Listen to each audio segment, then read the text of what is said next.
자, 우리 수업은 웰빙 시대의 웰빙 시대의 여가와 스포츠입니다. 그래서 자, 우선은 가장 크게는 웰빙의 가치. 그러니까 왜 웰빙이란 말을 굳이 사용하면서까지 이렇게 학문화시키고 이런 내용들을 우리가 대학생인데 교양이라고 배워야 할까라는 것들에 대해서 좀 얘기를 할 거고요. 그걸 알고 나면 내가 왜 여가 생활을 즐겨야 되는지에 대한 조금 자기 주도 능력이 생길 거예요. 조금 개념이 생길 거야. 그러면 그것에 대한 내 여가 능력, 내 여가 향유 능력은 어떻게 길러낼 수 있을까라는 얘기들도 할 거예요. 뭐냐면 꼭 선생님같이 스포츠를 공부하고 연구하는 사람들은 스포츠가 경제적으로는 돈이 있는 사람들이 즐기는 거다. 그럴 수 있어요. 왜? 내가 운동을 하려면 시간이 필요해. 시간이 있으려면 내 직업과 내 경제력이 좀 더 남들보다 뛰어나서 그만큼의 여유를 가져야지만 여가나 스포츠라는 활동을 할 수 있게 돼요. 내가 12시간 일해서 200만 원, 300만 원 벌면 일하느라 바쁘죠. 근데 내가 6시간 일해서 500만 원, 600만 원 벌 수 있는 직업을 가지고 있다? 그럼 그 남는 시간만큼 활용하는 게 뭐예요? 여가니까. 그런데 그렇지 않다 하여도 어떤 개념을 가지고 내 남는 시간을 이용하느냐, 그 남는 시간에 어떤 스포츠를, 레저를 즐기느냐에 따라서 이 능력을 기를 수 있고, 그러면 내가 아직 그런 걸 가지지 못했다면 내가 지금 부모님의 용돈으로 아니면 내가 어렵게 시간을 짬내서 하고 있는 알바를 해서 경제력을 가지고 있다 한들 어떻게 여가 활동을 할 수 있지? 그리고 그 여가 활동이 단순하게 쉬는 게 아니고 쉬는 걸로 그치지 않고 그 여가가 내 주된 일에 또는 미래의 내 직업에 도움이 될 수 있도록 어떻게 활용할 수 있을까라는 것들을 배우는 시간이라고 생각하면 될 겁니다. 선생님은 분명하게 말을 할 수 있는 건 이 수업이 그냥 교양 수업이어서 여가는 이렇다 개념을 쭉 로마 시대, 그리스 시대, 고대 스파르타 어쩌고저쩌고 하면서 그런 얘기들을 하면서 이게 여가야 라고 그냥 그 책에 있는 교과서적인 내용을 전달하는 게 아니고 그 여가 개념을 바탕으로 여러분들이 어떤 삶을 즐길 수 있을지 또는 어떤 삶을 만들어내기 위해서 이 시간을 보내야 될지에 대한 이야기들을 할 겁니다. 그래서 그걸 생각해내고 나면 각자들의 전공에 따라서 어떻게 이용할 수 있는지도 한번 얘기를 해볼 거예요. 여기 출석부에 보면 선생님이 눈이 좀 안 좋아서 각자들 여기 보면은 치위생과, 운동처방학과, 글로벌 관광학과, 스마트 모빌리티, 패션 디자인 한번 볼까 또? 다행인데? 생각보다 이 수업이 굉장히 필요한 사람들인데 다? 세무학, 통상학, 복지, 상담심리, 경찰, 영양학, 스풍영학까지. 선생님이 여기 있는 전공들 전부 다 사례화시켜서 왜 이 수업이 필요한지 다 얘기할 수 있어요. 다 얘기할 수 있어. 차라리 잘 됐네. 그렇게 해서 여러분들이 이 여가와 스포츠, 웰빙 시대 여가와 스포츠가 한 주에 하나씩 각자 전공에 맞춰서 내가 어떤 주에는 간호학과에 맞추어서 간호학과라는 전공을 나온 친구들이 직업을 가질 때 대표적인 직업 내에서 이건 어떻게 되는지 또는 운동처방학과는 또 어떻게 아까 식품영양학과는 또 어떻게 이런 식으로 또 그런 것들을 끼워 맞춰서 그런 것들을 연계시켜서 이 수업이 왜 여러분들한테 중요한지를 다 설명할 수 있고 그렇게 해줄 겁니다. 그래야지 이 수업을 나온 보람이 있겠지. 아무리 교양이라 한들 학점 따고 그냥 놀다 가면 아깝잖아요. 그렇지 않아요? 나는 그렇게 생각해.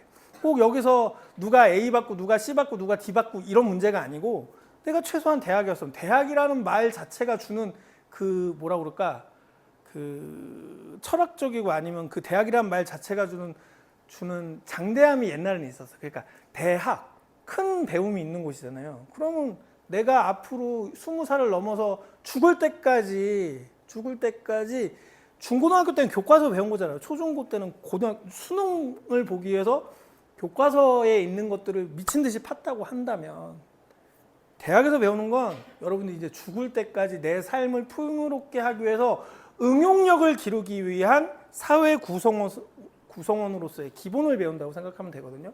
그래서 그런 면에서 여가가 얼마나 중요한가에 대한 얘기들을 할 겁니다. 그리고 뭐 여가도 마찬가지로 최신 트렌드, 요즘 여가는 어떤 게 유행하는지, 이 중에서 각자들 전공이 이렇게 있지만 자기 직업을 꼭 그 학과에 맞춰서 그 가장 흔한 우리 뭐 식품영양학과 나왔다 그러면 뭐 영양사가 되다 그거 말고 이걸 내가 여기 식품영양학과에서 배운 지식을 기반으로 해서 이 최신 트렌드를 알면 다른 직업을 찾을 수도 있을 거고요. 다른 직업을 찾을 수도 있을 거고, 그런 것들도 선생님이 하나하나 케이스를 찾아내서 연구해서 여러분들한테 지식으로 다 알려줄 거예요. 그러면은 다음 미래를 위해서 좀 더 생각할 필요가 있겠지. 실제로 선생과 같은 교수님들이나 강사님들, 박사님들이 연구하는 자료들 보면요, 자기 전공을 마치고 자기 전공에 맞추어서 직업을 찾는 사람들이 인문사회 계열에서는 생각보다 많지 않아요. 그리고 공과대학이나 의료계통 빼고는 생각보다 많지 않아요. 대부분이 그걸 가지고 다른 뭐 자기 적성이라던가 아니면 사회적 요인 아니면 집안의 어떤 내부적 요인들 때문에 다른 직업을 찾는 경우가 굉장히 많습니다. 특히나 요즘같이 일자리 찾기 힘들 때, 이 시기에 경기도 안 좋고 경제도 안 좋고 이럴 때는 더더욱이나 내 전공을 찾아가기 힘들어. 그러면 제일 중요한 건 뭐냐? 그 시기에 유행하는 트렌드들을 아주 잘 볼 수 있어야 되거든요. 근데 이 여가와 스포츠라는, 웰빙 시대의 여가와 스포츠라는 주제는요, 요즘 트렌드를 얘기하기 매우 좋은 수업이에요. 꼭 스포츠가 아니어도, 꼭 레저가 아니어도 요즘 트렌드에 대해서 여러분들하고 의견 소통을 하기가 굉장히 좋은 과목 중에 하나입니다. 그래서 뭐가 됐든 선생님은 여러분들하고 요즘 얘기를 많이 하면서 여러분들한테 조금이라도 도움될 수 있는 얘기를 하고자 한다. 그리고 우리 수업 제목 맨 뒤에 단어 하나, 스포츠라는 단어가 붙어 있듯이 여가랑 스포츠는 불가분의 관계입니다. 여가를 떼고 얘기할 수 없고 스포츠를 떼고 얘기할 수 없어요. 왜냐? 여가를 즐기는 사람들이 대부분 내가 일하느라고 머리 썼어. 책상에 앉아서 사무실에 앉아서 죽어라 일을 했단 말이에요. 그러면 그 기분을 조금이라도 그 스트레스를 상쇄하기 위해서 할 수 있는 행동은 기본적으로 몸을 움직이고 야외에 나가는 거예요. 야외에 나가는 거.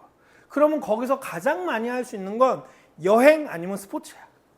근데 사람들이 우선은 트렌드를 따라가기 위해서 대체로 여행을 많이 하는데요.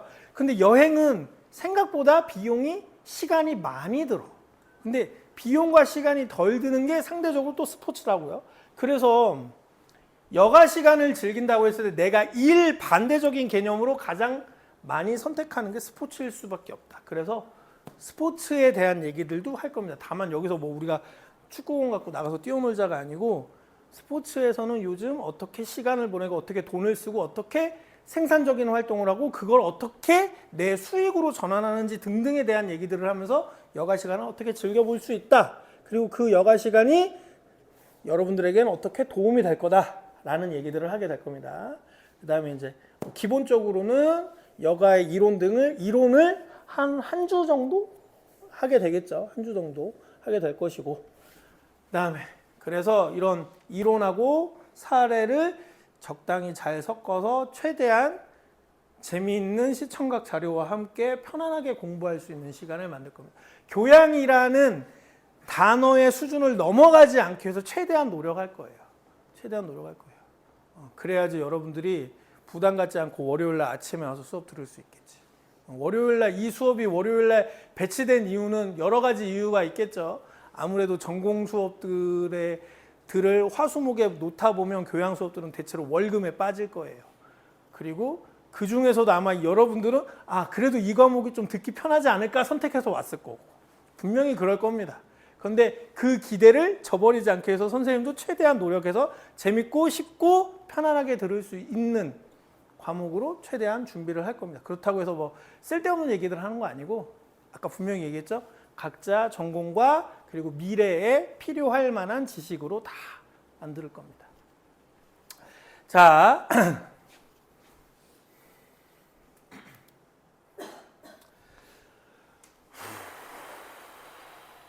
우선은 여기서 말하는 문제중심학습 PBL은요, 여러분들이 뭐 토론 수업한다 그런 개념은 아니고요. 선생님이 토픽을 하나씩 놔두고 그것에 대한 얘기들을 사례로 짚어서 하나씩 풀어나간다는 얘기고요.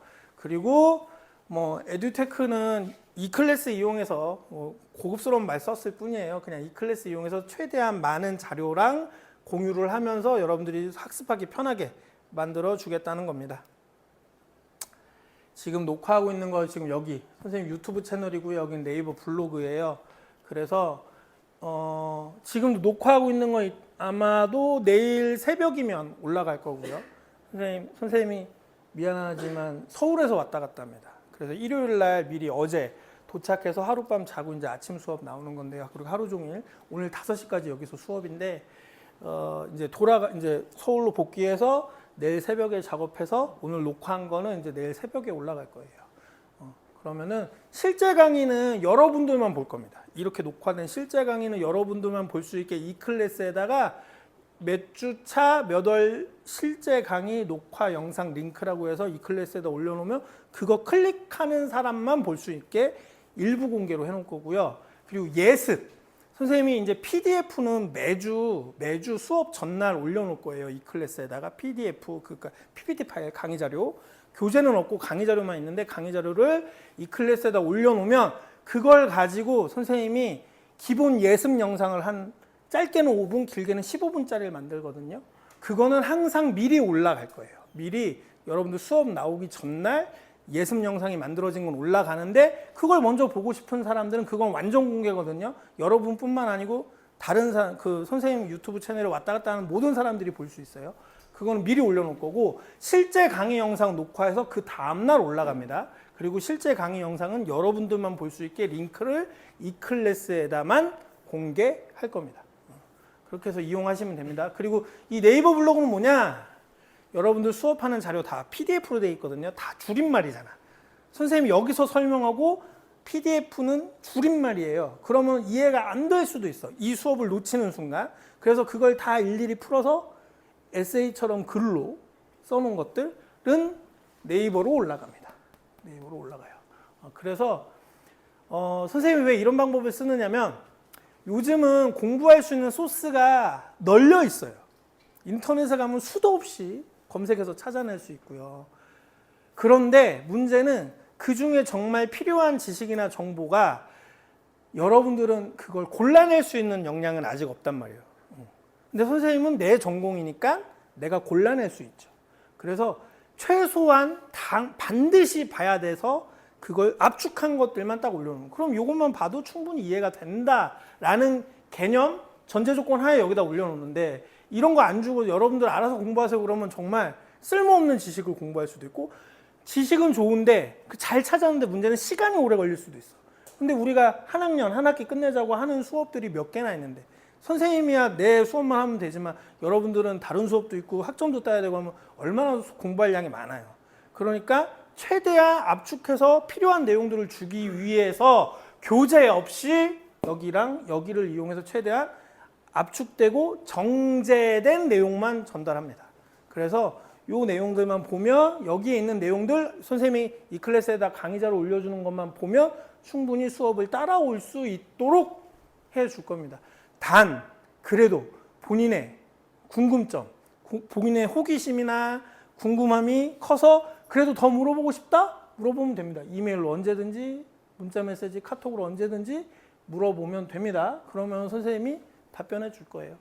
선생님이 경험하자면 이런 경우도 있어요. 선생님 수업을 듣다가 본인의 전공하고 관계된 수업에서 전공 수업에서 뭐 스포츠랑 어쩌고저쩌고 뭐 교수님이 과제물을 낸 거야.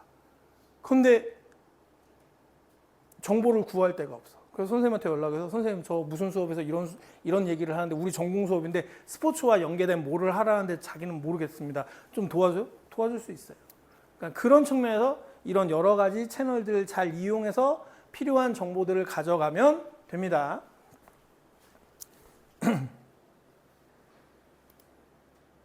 자, 성적평가. 중간고사, 기말고사 30점, 30점 배점을 합니다.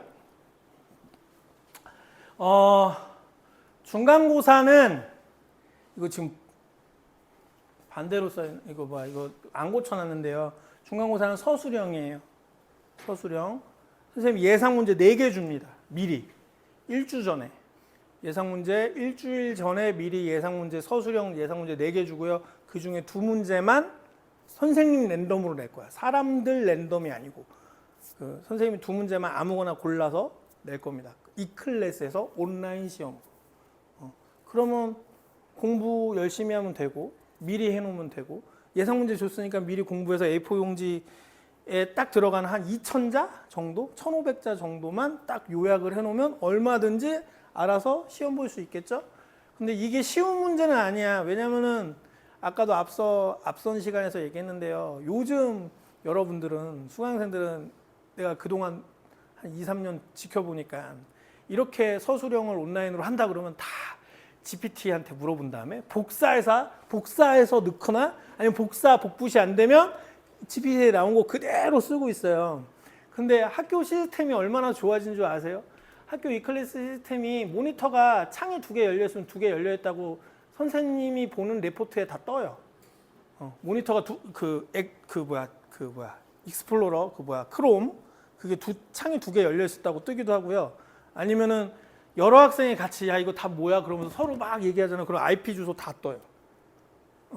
여러분들은 모르지만 다 그렇게 되어 있습니다. 장치가. 이게 쉬운 문제는 아니에요. 사실. 그래서 GPT한테 물어보고 하면 되지 끝? 절대 그렇지 않아요. 다 IP 주소가 똑같은 사람 몇 명이었는지 다 뜨고 그리고 그러니까 같은 와이파이나 같은 공간에서 쓴 사람들 그리고 아까 또 뭐 얘기했냐 GPT를 썼을 경우에 복붙하면은 복붙을 못하게 하는 그것도 있어요. 장치도 있고 그리고 복붙은 안 했더라도 그대로 똑같이 쓰잖아요. 그러면 다 이제 입력 누르고 완료 눌렀을 때 선생님이 이제 채점할 때 보면은 GPT 표절률 얼마 나옵니다. 그래서 GPT를 이용하는 거 다 좋아요. 공부하기 위해서. 본인이 일일이 예상 문제를 받았는데 일일이 정리하기가 나는 도저히 난 잘 모르겠어. 그래서 GPT한테 질문 자체를 넣어주고 야, 이거 답이 뭔지 해봐. 이렇게 나올 수 있지.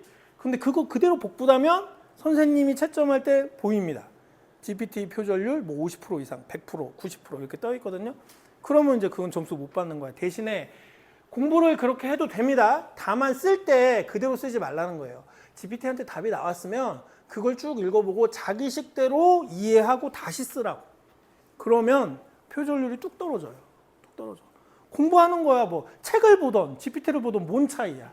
여러분들 수준 내에서. 여러분들의 현재 지식 수준 내에서는 상관없어요. 다만 그대로 복붙 불가능. 시스템적으로 되더라도 표절률에 걸려요. 표절률 그거 내가 다 확인할 거예요. 그러니까 공부할 때 GPT 이용하는 건 상관없어요. 그렇게 해도 뭐 시간을 줄일 수 있으니까 얼마나 좋아. 그런 부분은 상관없는데 다만 그렇게 해서 예상 답안을 얻어냈을 때 내 식대로 이해해서 다시 쓰라고요. 타이핑. 다시 치면 됩니다. 그렇게 해서 하는 것까지는 선생님이 뭐라 하지 않겠습니다. 그럼 충분히 되고요. 그래서 GPT 표절률 30% 넘으면 점수 깎입니다. 그렇게 알고 있으면 돼요. 그 다음에 기말고사는 객관식하고 단답형 문제를 혼합할 거예요. 그래서 30문제. 단답형이 5문제에서 10문제, 사지선다형이 25문제에서 20문제인데요. 그렇게 해서 내는데 그러니까 한 학기 동안 배운 내용들을 다 시험 범위에 들어가는데 선생님이 그것도 잘라줄 거야. 모든 강의 자료를 다 공부해서 오라고 안 할 거고요. 시험 범위를 딱 잘라줘서 요 내용 보고 요 내용 보고 요 내용 보고 요 내용 보고 기말고사 준비하세요. 이렇게 할 겁니다. 그러면 이렇게 진행하면 되고요. 그 다음에 요거 2개 합쳐서 30점이고 과제물을 하나 낼 거예요. 여러분들이 지금 현재 내가 하고 있는 스포츠와 관련된 여가 활동 아니면 앞으로 하고 싶은 거 아니면 관심 있는 것들을 진짜 말 그대로 레포팅 해보는 거야. 뭐 예를 들자면 만약에 내가 아직은 운동을 안 하는데 앞으로 무슨 운동을 해서 뭐 10kg을 감량하겠다. 그래서 어떤 운동을 배울 것이고 어떤 프로그램에 의해서 하겠다. 뭐 이런 걸 써도 되고요. 그래서 주제는 한 3가지 줄 거고 그 3가지 중에 하나 정도 선택을 해서 레포트 쓰는 걸로 하면 됩니다. 그리고 그래서 평상시 참여율 선생님이 여기 이렇게 지켜보면서 누가 어떻게 공부하고 있는지 아니면은 선생님이 수업하는 내용에 대해서 같이 의견도 나누고 뭐 이렇게 하는지를 다 봐서 과제물하고 학습태도 합쳐서 30점으로 해서 저거는 20점 이하는 거의 없을 거예요. 그러니까 진짜 그냥 A4 용지에서 대충 써서 내지 않는 이상 20점 이하는 없을 것이고, 그리고 여러분들도 레포트 다른 수업에서도 많이 해봐서 알겠지만 레포트야 뭐 각자들 잘 알아서 쓸 거라고 생각을 합니다. 대신에 이제 본인한테 잘 맞는 주제, 선생님이 주제 3개를 주면 그 중에 하나 자신한테 가장 잘 맞는 거 어떤 걸 선택하느냐의 문제겠죠. 그래서 요거 합쳐서 최하 점수는 20점밖에 안 될 거예요. 20점 정도. 왜냐면 지금 여기가 30점, 30점이라서 선생님이 그동안의 경험상 생각보다 여기서 25점 넘기기 힘들고요. 여기서 20점 넘기기 힘들어. 내 경험에 따른다면 그래. 지금 여러분들 여기 모여있는 학생들은 어쩔지 아직 모르겠으나 내 경험상 기말고사에서 20점 넘기는 사람 많이 못 봤고요. 중간고사에서 25점 넘기는 사람 많이 못 봤어요. 그래서 특히나 GPT 때문에 더 심해졌어. 그러니까 공부를 GPT한테 시켜. 그래서 하긴 했는데 표절률이 너무 높아. 그래서 표절률 내지 않는 방법 지금 알려준 거예요. 그러니까 그런 거 잘 생각해서 공부하세요. 그리고 어쨌든 선생님이 네이버 블로그랑 유튜브를 운영하잖아요. 뭐 꼭 내가 무슨 그걸로 뭘 하는 건 아닌데 여러분들한테 수업 자료로 제공을 하는데 그걸 보고 공부하면 더 완벽해. 왜? 내 관점이고 내 가르치는 사람의 관점이니까. 그리고 나는 최대한 중립적 입장에서 지식을 다 적어 놓았습니다. 근데 굳이 거짓말 잘하는 GPT한테 시켰다가 망치지 말고요. 차라리 선생님 그 글로 적어놓은 네이버 블로그를 보세요. 그게 차라리 나. 진짜 차라리 그게 낫거든요. 그게 훨씬 더 좋을 거야. 자, 여기 하나 더 낄 거예요. 그래서 과제 주제 하나 더 껴서 셋 중에 하나 선택으로 낼 겁니다. 선택으로. 그리고 출석은 10점만 반영합니다. 이거는 내 철학이에요. 내 철학인데 뭐냐면 대학 생활은 대학생답게 하자. 젊은 시절에 이 시기밖에 없어요. 이제 놀 시간 이제 딱 요거 4년 남았어요. 이거 놀 시간이라고 표현해서 미안한데 여러분들이 사회에 뛰어들기 전에 스트레스 덜 받는 시기는 딱 여기까지가 마지막이야. 그러면 최소한 그래도 안 해볼 거 해보고 해봤던 거 또 해보고 하면서 시간을 좀 즐기라고. 그래서 출석 10%밖에 안 한 이유는 자, 이거는 이제 선생님 철학이니까 뭐 여러분들이 꼭 따르지 않아도 돼요. 근데 왜 이렇게 했느냐? 한 번 결석할 때 1점 깎여서 4번만 결석하면 무조건 그거는 학교 규정상 낙제예요. F야. 어쩔 수 없어요. 그런데 그 4번을 이용하면 되잖아. 그리고 3점밖에 안 깎여요. 그렇게 했을 때. 그러면 내가 공부라도 열심히 하면은 그래서 만점에 가깝게 시험들을 다 통과한다 그러면 그래도 A 학점 받을 수 있는 기회가 남아있어. 분명히. 결석은 4점 마이너스 되는 순간 F니까 결석 3번 하면서 이 수업을 잘 이용한다면 97점 받을 수 있는 기회는 분명히 존재한다는 거예요. 그러면 어쨌든 시험 아주 미묘한 실수를 해서 95점까지만 가면 A뿔도 가능하다는 얘기야. 정말 열심히 공부한다면. 나는 그런 기회를 여러분들한테 좀 주고 싶어요. 주고 싶어. 그래서 학점을 이렇게 조정해 놓은 겁니다. 점수 배점을. 그러니까 그리고 학습 태도도 웬만하면 점수를 주고 싶어서 학습 태도라는 말을 쓴 거야. 뭐 고등학교, 중학교처럼 내가 여러분들 일일이 찾아다니면서 누가 누군지 확인할 길은 없어요. 그래서 저것도 기본 점수 주고자 하는 마음에 대신 이건 있습니다. 선생님은 아까 앞선 시간에 말을 안 했는데 깜빡하고 앞선 시간에 말을 못 했는데 완벽하게 오늘까지는 이제 수강 신청 변경 기간이니까 오늘 빼고 앞으로 2주차부터 수업 끝나는 날까지 단 한 번도 결석을 안 하고 올출했다. 지각도 없다. 그런 사람들은 분명히 플러스 점수가 있습니다. 분명히 있어요. 그런 사람들에 대해서는 선생님이 반영을 할 거예요. 근데 그게 많은 점수가 되지는 않을 거예요. 한 2점 정도?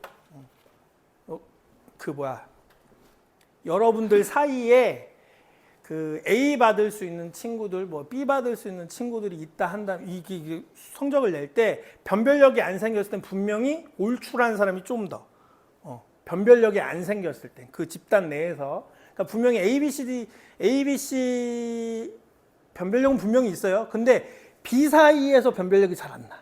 A 사이에서 변별력이 안 나. 그럼 분명히 올출한 사람이 훨씬 더 유리한 점수를 가져갈 수 있을 겁니다. 그래서 분명히 올출한 사람한테는 한 번의 지각도 없이 올출한 사람한테는 분명히 플러스 점수를 줄 겁니다. 그런 부분은 생각해도 좋고요. 그렇게 생각하면 됩니다. 자, 여기까지 이제 수업 진행 방식 얘기했고요. 수업 내용 좀만 더 할 거니까 5분만